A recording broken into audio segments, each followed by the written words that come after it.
Dear student, व्युत्क्रमण पर आधारित ये आंकिक प्रश्न है। आइए देखिए, इसमें समान आवृत्ति की दो तरंगों का आयाम 5:3 है के अनुपात में है।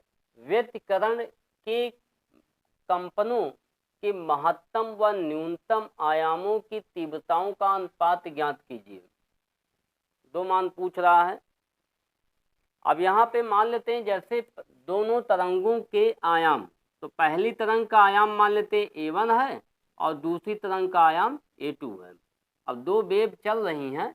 अब जैसे दो तरंगें चल रही हैं, अब एक का आयाम जो है यहाँ पर मान लिया जाता है A1 है और दूसरा का आयाम मान लेते हैं A2 है। ठीक है, ये दूसरे का आयाम मान लेते हैं यहाँ से A2 है, ये A2 हो गया और दोनों एक साथ चलेंगी तो इनका अध्यारोपण होगा और अध्यारोपण के कारण इनकी जो परिणामी तीव्रता होगी वो कभी बढ़ेगी और कभी घटेगी। ठीक है, तो जिसके कारण क्या होने लगता है, इनमें इंटरफ्रेंस होने लगता है, उसी को हम व्युत्क्रमण कहते हैं।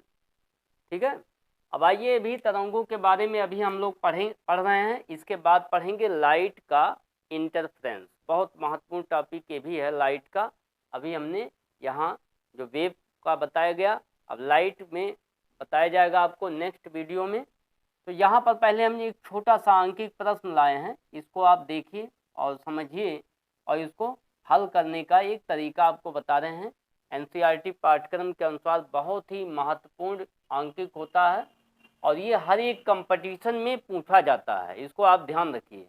हर एक कंपटीशन में भी पूछा जाता है और बहुत ही इजी आंकिक होता है। आंकिक बहुत हार्ड नहीं होता है, वो बिल्कुल डायरेक्ट फार्मूले पर ही आधारित है। तो यहाँ पर देखिए, सबसे पहले ये क्या कह रहा है, तो इनमें दोनों का जो रेशियो है 1:A2, A1:A2 5:3 दिया हुआ है। ठीक है, इसको हम ऐसे लिख सकते हैं, A1/A2 को लिख सकते हैं 5/3 लिख सकते हैं। ठीक है, ऐसा लिखा जा सकता है। अब यहाँ पर पूछ रहा है A max upon A minimum, आयामों का अधिकतम मान और न्यूनतम मान।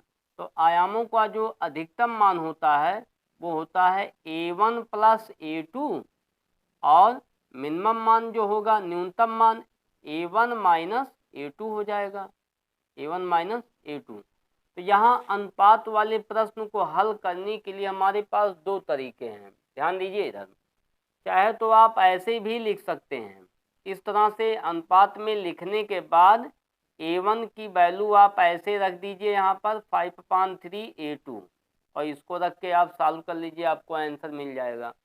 या अनुपात के क्वेश्चन को सॉल्व करने के लिए आप ऐसे भी मान सकते हैं, ये पहले A1 दिया है, ये A2 दिया है, तो इसको आप मान सकते हैं A1 और इसी में एक कांस्टेंट का गुणा कर दीजिए, ऐसे A2 बराबर हो जाएगा 3x। ऐसे भी आप लिख सकते हैं। तो चाहे आप ऐसे लिख के सॉल्व कीजिए, चाहे आप ऐसे लिख के सॉल्व कीजिए, आंकिक प्रश्न दोनों से आंसर एक ही आएगा। तो अनुपात के क्वेश्चन को हल करने के लिए एक तरीका ये भी है, A1:A2 5:3 जैसे यहाँ पर दिया हुआ है, तो इसको हम ऐसे लिख सकते हैं और A1 को इस तरह से भी हम लिख सकते हैं। अब इसमें जहाँ जहाँ A1 आया है वहाँ पर हम 5/3 A2 रखेंगे तो ये सॉल्व हो जाएगा। और अगर हम इस तरह से लिखना चाहें, अब जैसे 2 के लिए दिया है, 3 के लिए, अब तमाम तरंगों के लिए अगर देगा ये, तो हम उसके अकॉर्डिंग जो है यहाँ पर x मान लेंगे और उसको ऐसे लिखते चले जाएंगे। तो यहाँ पर A1 A2 की वैल्यू रख के भी सॉल्व कर सकते हैं, तो चाहे इसको रख के सॉल्व कीजिए, चाहे इसको रख के सॉल्व कीजिए, किसी एक से भी आपका आंसर आ जाएगा। तो A max = यहाँ पर हो जाएगा बटे A मिनिमम बराबर, चलिए यही मान रख के सॉल्व कर देते हैं। तो यहाँ देखिए A1 का मान 5x और A2 का मान 3x, तो ये कितना हो जाएगा, ऊपर 8x हो जाएगा और नीचे हो जाएगा 5x में से 3x माइनस करेंगे तो यहाँ पर हो जाएगा 2x, x कैंसिल हो जाएगा, यहाँ हो जाएगा 4/1।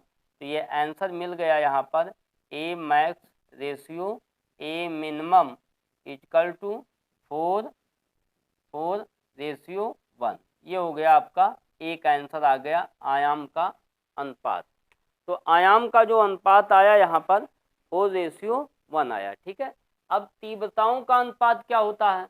तो तीव्रताओं का जो अनुपात होता है तीव्रता, तो इसकी तीव्रता के लिए आपको दो फार्मूला हम आपको इंटरफेरेंस के डेरिवेशन में बताए हैं, और वो डेरिवेशन के फार्मूले में क्या था, आई मैक्स इक्वल टू, यहाँ पे आया होगा A1 प्लस A2 का होल स्क्वायर और बटे आई मिनिमम, माने न्यूनतम तीव्रता जो होती है इसका मान आया था फार्मूला, इसका फार्मूला आया था A1 माइनस A2 का होल स्क्वायर। ठीक है।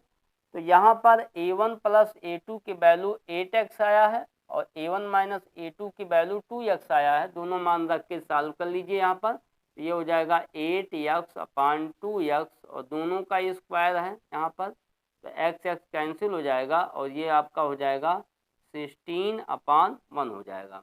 तो यहाँ पर जो आया answer I max ratio I minimum equal to 16:1, ये हो गया आंसर। बहुत इंपॉर्टेंट क्वेश्चन है ये, कंपटीशन में तो बहुत ही ज़्यादा पूछे जाते हैं, छोटे छोटे प्रश्न सबसे पहले ही रखे जाते हैं। इसको आप अच्छे से तैयार कर लीजिए। आपके बुक में एक्सरसाइज बहुत क्वेश्चन दिया हुआ है, उसको आप अच्छे से सॉल्व कर लीजिए। तो इसमें हमने तरीका बता दिए कैसे इसको हल करेंगे, अभ्यास आप करते रहिए। ठीक है। नेक्स्ट अगले वीडियो में फिर आपको बताएंगे। Thank you.